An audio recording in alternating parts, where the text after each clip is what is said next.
का मला जायचंय रे पंढरपूरला. लोक गर्दी झाली पंढरपुरात दर्शनाला आले. माग ना काहीतरी.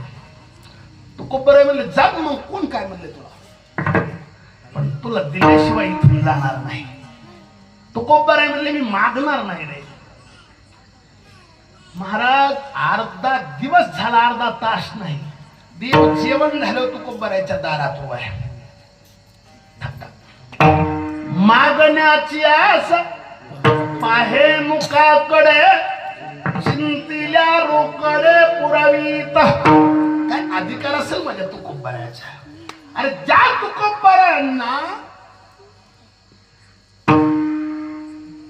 देव माग माग म्हणून माग उभा राहतो, ज्या तुकोबारांच्या घरी हिरे माणिक मोती जड जवाहीर पैसे सोनं नाणं असंख्य ताटच्या ताट भरून येतात माझ्या राजाच्या घरी, छत्रपती शिवाजीराजांच्या घरी.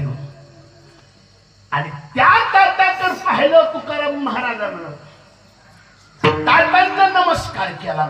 आपल्या जवळ काही नव्हतं म्हणून नारळ त्याच्यावर ठेवून माघारी दिली. मला सगळं सांगायचं नाही.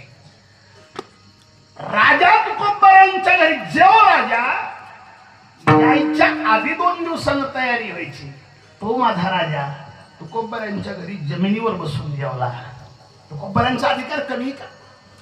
व्यावहारिक दृष्ट्या पाहिलं तर छत्रपती शिवाजी महाराज तुकोबारांच्या शब्दाच्या बाहेर नव्हते. अर्थात महाराजांच्या फार जवळचे किंबहुना ते महाराजांचे भक्त होते. ऐका, राजे